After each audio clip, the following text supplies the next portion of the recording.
is the Bama Podcast with Marty Solomon. I'm his co-host, Brent Billings. Today we are starting our verse-by-verse journey through the Gospel of John, starting with a discussion about how John introduces us to Jesus. Yeah, we'll see if we can still do this, Brent Billings. I feel like I got a bunch of rust I'm knocking off here.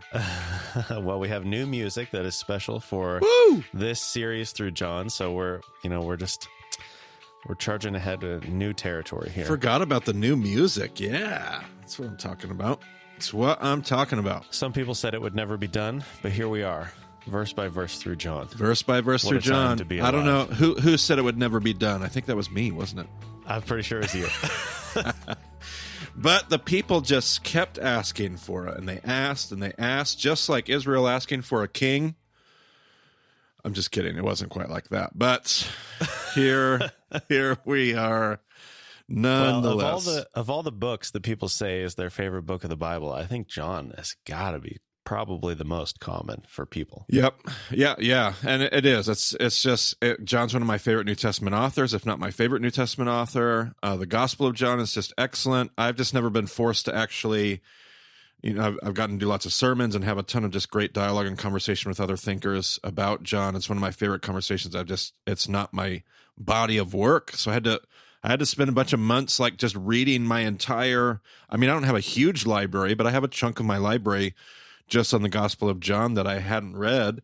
And most of those books, Brent, were garbage. So we won't be, but again, you read that stuff and it just got me more and more like, I just kept going through the text of John and kept like, okay, don't like that. Why don't I like that? Okay. So reading all those books were good. I will make some recommendations for people that would like some sources on John. I used to get that email all the time. So I'm glad to have some answers now for everybody that emails me about John. Because you're right. Like people want to know about John more than any other book of the New Testament in particular, or maybe even the Bible. I get more emails about like John and resources for John than anything. So, and when somebody hasn't read the Bible before, people are like, "Well, just start in John. Yep.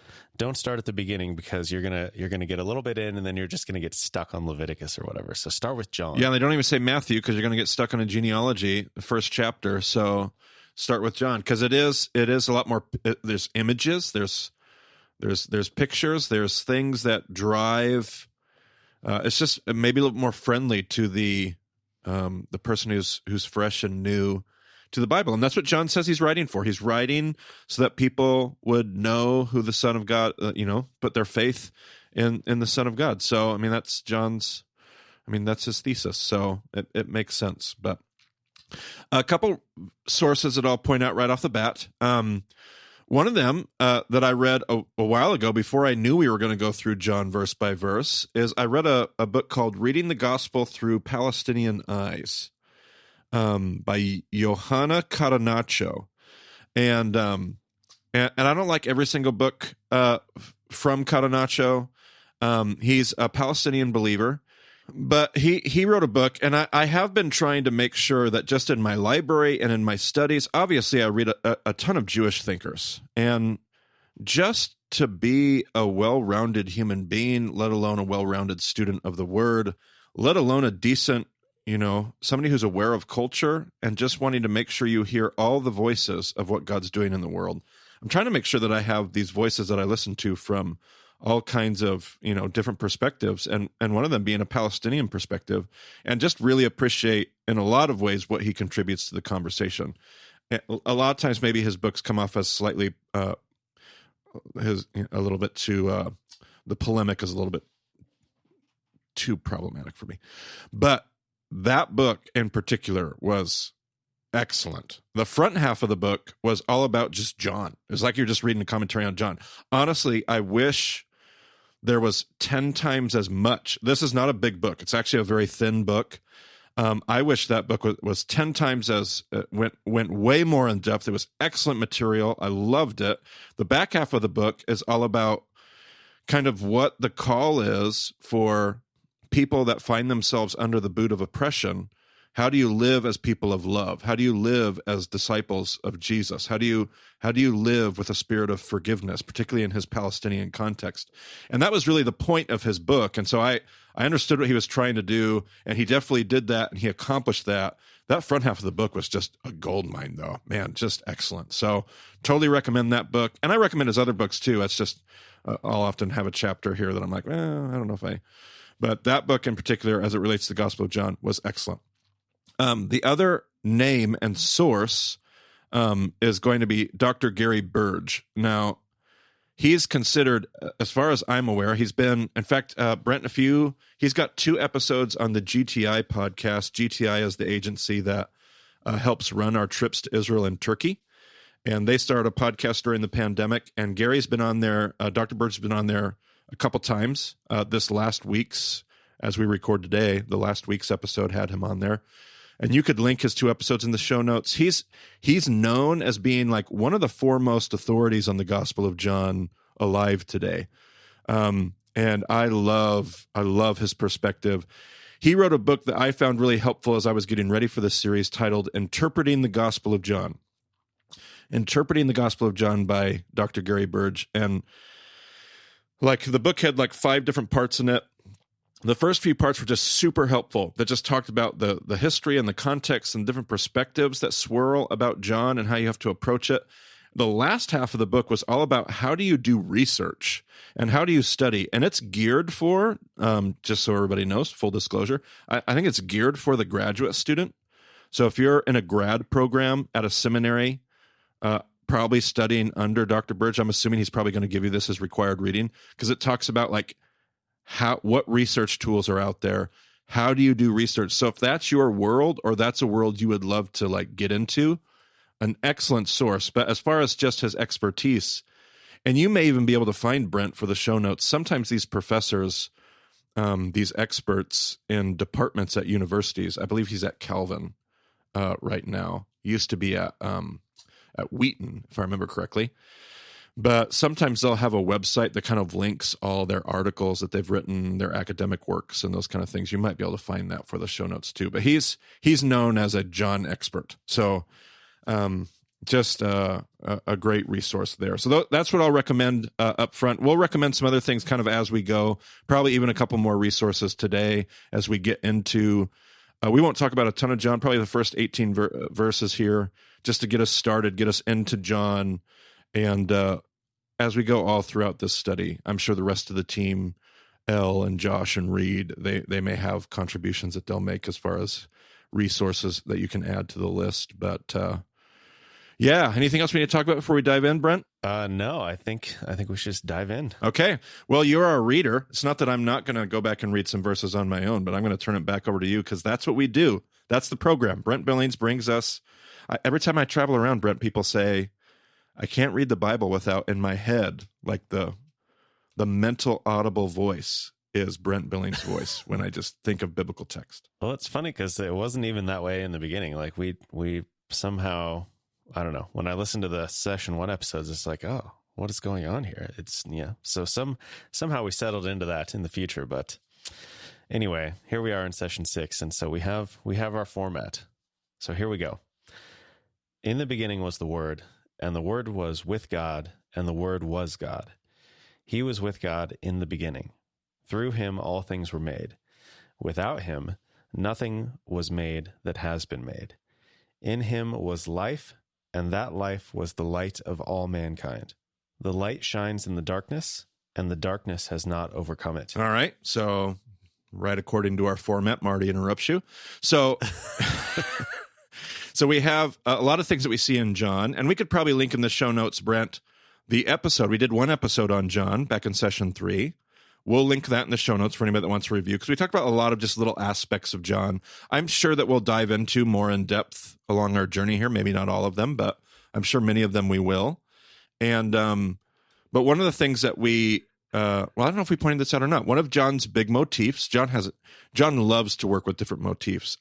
There's so many motifs actually that scholars seem to identify that I wonder how many of them could they all have been intentional on John's part? Are some of them just like coincidence, or did he really mean to work just like 100 different motifs into his gospel? I don't know, but one of the things that John loves in all of his writing is the theme of light. Like John seems to have a very Essene-like, which makes sense because a little bit of historical trivia here, Brent. Who is it that gets, when Jesus is arrested, Peter and John get into the courtyard and essentially the property of the high priest, and who is it that we're told in the gospel gets them in? Is it John who does that? It is John, which means that John somehow has priestly connections, probably in his family. He's probably somewhat related on some level to priesthood, which, again, makes sense. Jesus is even his cousin. John the Baptist is obviously the son of Zechariah, a priest. So it's not at all hard to imagine that there are familial connections within the Havarah to priesthood, which means those same connections, just like Zechariah, as we posited, are probably connected to the Essene worldview. One of the Essenes' big, theological themes is being sons of light. Being sons of light who walk in the light. There are sons of light and there are sons of darkness. And so you see coming out of John, which makes a ton of sense. If he's got priestly connections, he probably also has Essene connections. And that comes out in his writing. And so this logos, this theme of light to darkness, light to darkness. But one of the things that we did talk about in our episode back in session 3 was the way that John plays with logos. And we said that John was able, in that paragraph that you just read, to simultaneously speak to and subvert both the Greco worldview, the Greek worldview of the Greco-Asian worldview that he's writing to at his point and location, physical location geographically in New Testament history, and also do the exact same thing to the Jewish worldview in the exact same paragraph, the exact same words. So you can go back and listen to that in that episode. But I did want to actually dive in a little bit deeper to the Greco perspective there. I got some sources here. I'm going to read just a little portion here out of a book called Word Pictures by Brian Godawa. Godawa. Godawa. Word Pictures. Knowing God Through Story and Imagination. Apparently, Brent, when you were looking at this, you said this book is probably out of print now. You can find some used copies out there, so you're all going to be racing to find your used copy of this book. But blessed is the listener who is listening in real time, I guess. That's right. That's right. Okay, so here we go. This is Godawa. He says the very first chapter, in his very first chapter, John uses a word to define Jesus, logos, which was well known to the dominant Hellenistic culture as a reference to reason, capital R, as the underlying structural order of all things. So reason is the foundational bedrock of everything. A look at a couple fragments from Heraclitus, the possible origin of the concept of logos, will shed some light on just how Greco-Roman pagans of John's era defined this logos. Here's the quote from Heraclitus. When you have listened, not to me, but to the logos, it is wise to agree that all things are one. For through all things came into being in accordance with logos. Men seem as if they have never met it. So tell me, does that sound, let's see, have we even read that part yet? We're probably going to hear echoes of that as you keep reading, Brent. I'll read that again. Here's the Heraclitus quote. When you have listened, not to me, but to the logos, it's wise to agree that all things are one. For through all things came into being in accordance with this logos, men seem as if they never met it. Okay, hold on to that. I'm going to continue reading Godawa. One can read the first verses of the Gospel of John and see its obvious identification with this Greco-Roman concept of logos. In the beginning was the Logos, and the Logos was with God, and the Logos was God. He was in the beginning with God. All things came into being through him, and apart from him nothing came into being that has come into being. In him was life, and that life was the light of men. The light shines in the darkness, and the darkness did not comprehend it. That sounds very eerily similar to Heraclitus, does it not, Brent? Yeah, I think so. Continuing here with Godawa, John's definition of the Logos, however, shows a subversion taking place. For Greek philosophy, the Logos affirmed the oneness of all things, out of which all things were created and separated. Men were ignorant of this knowledge, but enlightened by it because the Logos was pure thought itself as an intelligent guiding force. When John wrote his gospel, he started with Logos rather than the Hebrew name, I won't say the name of God, but Adonai, or the Greek equivalent Kyrios or Theos as the creator of the universe. He echoed the Greek philosophical language of ultimate origin, immanence, lightness and darkness, human ignorance, and the fullness of truth, but he gave it a Hebrew spin. John's Logos is not an abstract force, but a rational person. The Greek understanding of ultimate reality is shown to be inadequate in light of Christianity. That was the section from Gadawa. I have a study Bible, Brent, another thing that's out of print, but you can find used copies of. It's the old NIV. It's the NIV 84. This Zondervan Archaeological Study Bible, we'll link it in the show notes too, has an excerpt here from Aristotle. We're familiar with him. The Logos is designed to distinguish the beneficial from harmful, and thus also the right and the wrong. For this, in distinction from other animals, is a distinctive property of man, that he alone has the ability to perceive good and bad, and right and wrong, and the other qualities. And it is communication of these things that makes a household and a city-state. That's Aristotle. So you can, and that's just a couple examples, all throughout Greek thought. The prominence of the Logos. Some Greek philosophers said, in the Logos, everything is held together. Logos is the thing that connects all it's the stuff, it's the unidentified stuff. I think we would call it what do we call that?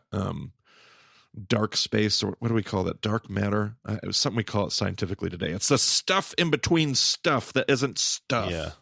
Yeah, dark matter, I think, is probably what we're referring to.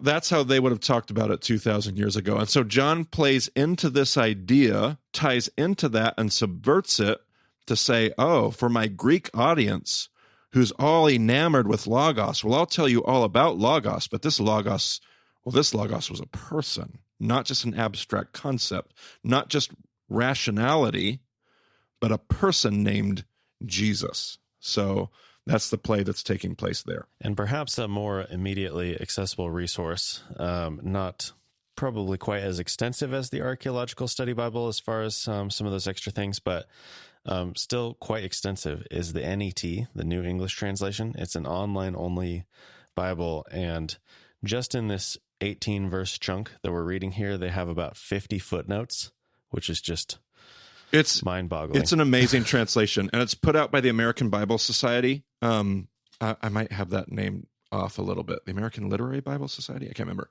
But it's basically a group of rotating scholars. It's been in place for almost 200 years, if I remember correctly. And not the translation. Obviously, digital online translation has not been around for 200 years, but the society has.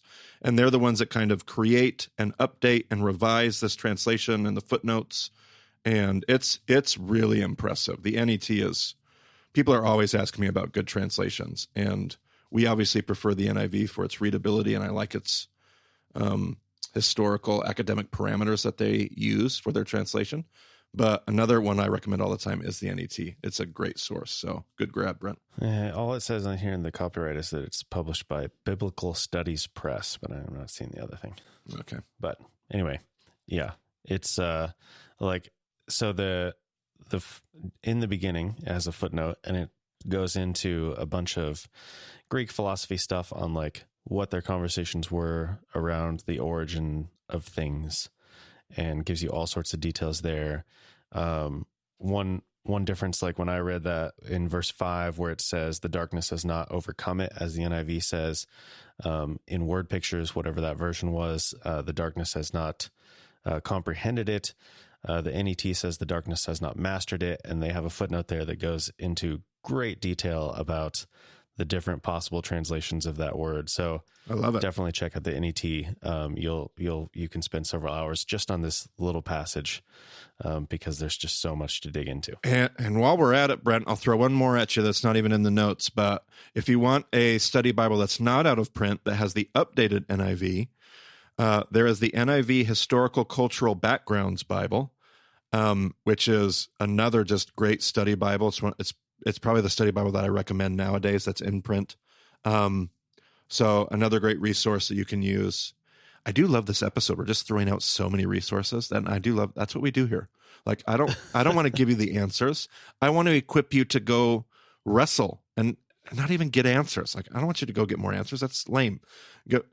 Go spend more time in the Word and just be enamored by the wonder of all the things that there are to contemplate and to learn and to consider as you study the Bible. So I just love an episode where we just give endless lists of resources. There you go. Yeah, this one episode of resources will keep people busy for a while if they want to be. That's right. Okay, should we get back to the text? I suppose so.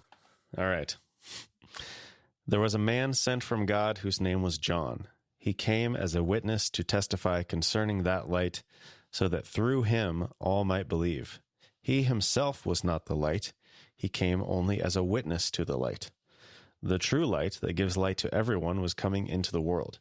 He was in the world, and though the world was made through him, the world did not recognize him. Okay, so I'm going to interrupt you here because we have a paragraph that was basically about John the Baptist, right? And then the next paragraph that you just got started, you're about one verse into, seems to shift to the he is now the Logos, the Jesus, right? So we had this short little paragraph about John. I didn't even realize this. I think it was in Burge's book, Dr. Burge's book.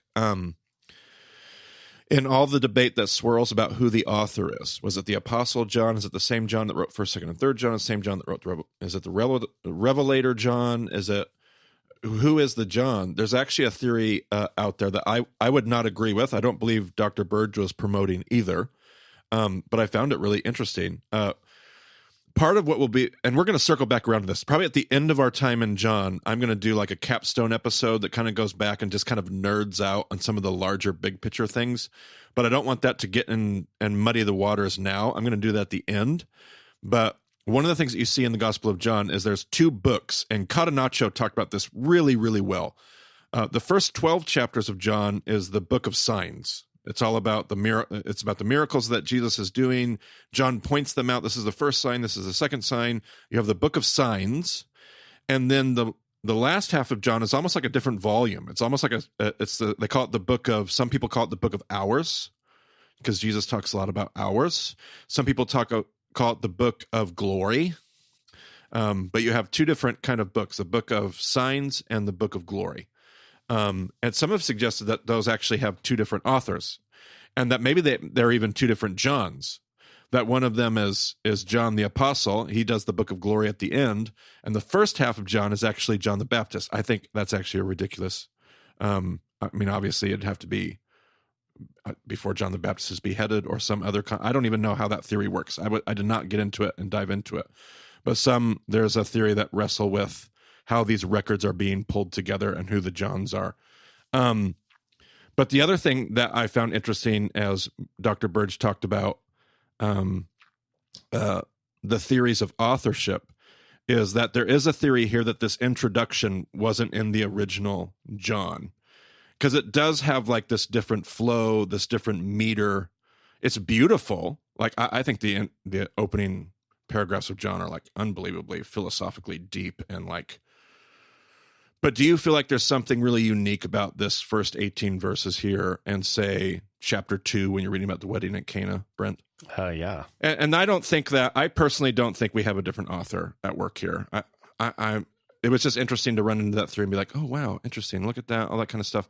I think I'm going to assume for now in my growth curve with John here that this is just John very intentionally writing an introduction into his narrative and what he's trying to accomplish. But anyway, it was interesting to read about all the different theories about who wrote John, how it came together, all those kinds of things. So that John the Baptist theory, that might have been another resource now that I think about it. Like I said, I was reading a lot of bad resources too. And that may have been from one of those. Who knows? Well, we haven't quite got there yet, but if you'll allow me to read on just a little bit, it says, so the world did not recognize him. He came to that which was his own, but his own did not receive him. Yet to all who did receive him, to those who believed in his name, and the NET comes in with a footnote here, and there's a whole bunch of setup in this, and it says that because of the way that phrase was used, apparently some people have argued that John was originally written in Hebrew. Well, I have heard that theory, and I even think it was addressed somewhere as well. And there's a theory that almost all your New Testament was originally written in Hebrew. I think that goes way too far. I don't think John's originally written in Hebrew. It doesn't make sense to me based on its context. But I just keep running into people that are talking about it, and I mean it's a possibility. It's not where I land, but it's a possibility. Yeah, the NET footnote mostly dismisses that pretty quickly and says, some have argued that, but here's probably more what's going on. Sure. But it is because I hadn't heard that possibility for John specifically, so I thought it was interesting to run into it. I love that. That footnote. The NET and Brent Billings is bringing a whole new, you're going to start throwing questions and material at me I'm not even aware of. It's great. I love this. It's a whole new day. Bema 2.0. Yeah, sure, if you say so. All right, so let's continue. Yet to all who did receive him, to those who believed in his name, he gave the right to become children of God, children born not of natural descent, nor of human decision or a husband's will, but born of God. So again, we have this conversation about sons of light, sons of darkness. I don't know what you want to call it, philosophical, spiritual. Like I think of later in John, we're going to have this conversation between Jesus and Nicodemus. I've talked to you about earthly things. How could I talk to you and you don't understand me? How could I talk to you about heavenly things or spiritual things and have you understand me? Like John loves to dwell, again, it's a much more abstract but also picturesque. Like it's abstract, but also image driven. I think that's why we love to recommend it to people that are new to the Bible, because it's just easier in their Greek Western mind to connect in that regard. But again, you hear John here saying, he's arguing for, and especially in his Greco-Roman context, in a world wrestling with Gentiles and Judaism and the church, in Hellenism, John's arguing for there is something here that goes, there's something that Jesus is inviting all people into that's not just connected to bloodline. It's not just connected to human descent or a husband's will, or there is a kind of adopted children, adopted or not. There's a status as a child that supersedes these other things that we're familiar with. And John is like opening up this gospel. This thing we're going to talk about changes everything. It's logos. And we have a hard time understanding it because it's huge and it's big and it's about light and darkness. And it's just this thundering, beautiful, poetic introduction to this Gospel of John. So anyway, I interrupted you. I mean, that's what we do. That's fine. The word became flesh, or sarx. Not probably not how Paul is using it. So our previous conversation about that. What? I thought sarx meant sinful nature, Brent. I thought that's what it meant. That's how we translate it. Sarx means sinful nature. So the word became sinful nature, huh? It's weird. What does the NET have to say about that? Oh, it has lots to say. So, all right, let's keep going. And the NET may not necessarily agree with the Bema perspective on that. So that's okay. Whatever. People can see things differently than us. I don't know if people know that, but it is okay. Yeah, and it's not just okay. It's expected. I would say. The Word became flesh and made his dwelling among us. We have seen his glory, the glory of the one and only Son, who came from the Father, full of grace and truth. John testified concerning him. He cried out, saying, "This is the one I spoke about when I said, 'He who comes after me has surpassed me, because he was before me.' Out of his fullness we have all received grace in place of grace already given. For the law was given through Moses. Grace and truth came through Jesus Christ. No one has ever seen God, but the one and only Son, who is himself God and is in closest relationship with the Father, has made him known." So, yeah, we have John with this big, huge, high-level philosophical bigness conversation, and I feel like he almost uses the John the Baptist character as this bridge from the bigness of logos and light and comprehension to their very practical, immediate context. Like in 18 verses, he's went from the logos of creation to the Jewish context of Messiah and the law of Moses and Torah and observance. It really is just a really impressive use of 18 verses, what he does and what he's able to do to set up the actual narrative that we're going to get into moving on from there. Yeah, it's like he has made God known, and then here it is. Yep. In a very concrete sense as he walks on the earth in his sarks. Yeah, and let's just throw one more resource at people. I'm probably going to regret this. This is against my better judgment. But there is a theory that I have had rattling around in my head for a good 4, 5, 6 years, that I just think there's something to it. But one of the theories out there is that these 4 gospels were kind of used intentionally by the early church. Like maybe there were different kind of records, but the 4 gospels that we have, the Matthew, Mark, Luke, and John that we have, were actually packaged intentionally by the early church to guide believers, particularly new believers, into faith in Jesus. And one person that has talked about this is Alexander Shia. Now, I'm sure everybody's going to write me emails about how in the world I could promote Alexander Shia. Nevertheless, he has a larger body of work that he calls Quadratos. He has a website you can go to. He has a book, The Fourfold. It's changed names a couple of times. I think it's Heart and Mind or something like that. Heart and Mind, the 4 Gospel Journey for Radical Transformation. Sure. 3rd edition. Yep. And it's very it's not historical. There's going to be plenty of history in it. It's going to be trying to connect it to your life and your personal context. But the theory that Shia works off of, and he's not the only one to have this theory, but his belief is that the 4 Gospels were used. Matthew was the first one because Matthew introduces you to the idea of change. Like the kingdom of God is not what you expected. And that's the theme of Matthew. Like the mumser. Everybody who's outside is actually inside, and everybody who's inside is actually outside, and everything's upside down. So it makes sense that the theme of Matthew would be change. The kingdom is different than you thought. You got to change your worldview. But then the next one is Mark. And he said Mark was used because the theme is conflict. If I accept the change, if I change my worldview, I'm now brought into conflict, whether that's the world of Judaism, whether that's the world of Rome. I now am brought into conflict, which leads to the Gospel of John, which actually is what he thinks is the 3rd gospel. And John, the next stage is illumination. So I had to change my worldview. I had to navigate and negotiate the conflict. But once I do that, I now see. And what's one of John's motifs?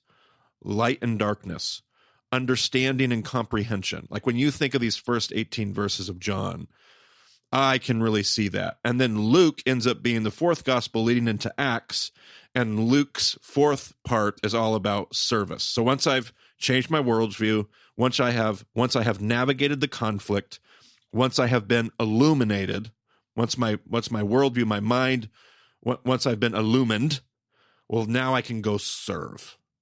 And that's what we're called. That's what the Christian life is a call to. Maybe that's a crazy theory. Maybe there's nothing to that. I don't know if Alexander Shia has nailed it. I don't know if he's the authority I'm looking to. I just have had that theory bouncing around my head for the last 5 to 6 years. And I really think there's something to it. The more I study how the Gospels came to be, I mean, you were just mentioning a moment ago theories about John being written in Hebrew. You've heard me just adamantly insist that Matthew was written in Hebrew. Eusebius, other folks tell us Matthew was written in Hebrew. Matthew was written in Hebrew. Mark, Luke, and John, maybe not. Matthew was. So how in the world did we get the Matthew, the Mark, the Luke? David Flusser had all kinds of theories about this. Other scholars that are still alive today are working on some of those theories. I think there's a really high possibility that the four Gospels that we have today were kind of constructed, in my opinion, by the apostles who wrote them to be used in that way. So it's just maybe a weird theory to tickle your, academic fancy. There you go. There you go. All right. Well, does that close out our introductory episode? I think that's enough sources. I think we've linked about 20 million things today. Yeah, a little bit shorter episode, but enough extra resources to keep everyone busy until next week for sure. Yeah, absolutely. So much good stuff there. It's kind of hard actually to figure out which lane you want to go down. So it's kind of like Leviticus. We either do this verse by verse, which is what we're doing, but you either go really small, micro, deep, or you kind of step back. And the first 18 verses of John, man, there's a lot of things you can talk about. A lot. Like there has been so much written by a lot of seminarians and PhDs about the opening chapter of John. So I prefer to just kind of step back, throw a million sources on the table, and say what sounded good, start there and dig in. All right. Well, if you want to get a hold of Marty, you can find him on Twitter at Marty Solomon. You can find me at EIBCB. Maybe join us on the BMOS Slack and discuss there all of your wonderful theories and other resources that you find, and whatever your journey of discovery is, share it with other listeners there, or get in a discussion group. There's lots of ways to approach this, but there's clearly so much here to wrestle with, and that is definitely better in community. So whether that is online with us on Slack, or if you can get a local discussion group going, even better. But just be in community and wrestle with this together. Brent, I'm not even done yet. For those that haven't turned off the episode yet, I'm going to put one more link in the show notes.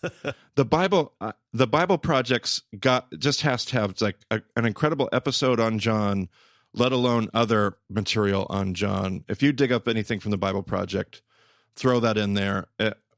I don't quote the Bible Project enough. Honestly, I feel like most of our listeners probably are using the Bible Project kind of hand in hand with Bema. You should be. If you're into studying this stuff. But make sure you're diving into that stuff when we're studying things like this. There's going to be great stuff there. Yeah, I did kind of think about that and thought we just kind of have an implicit recommendation for basically everything they do. So it's so true. If you like Bema and you don't like the Bible Project, I would love to hear from you, because I don't understand how that's possible.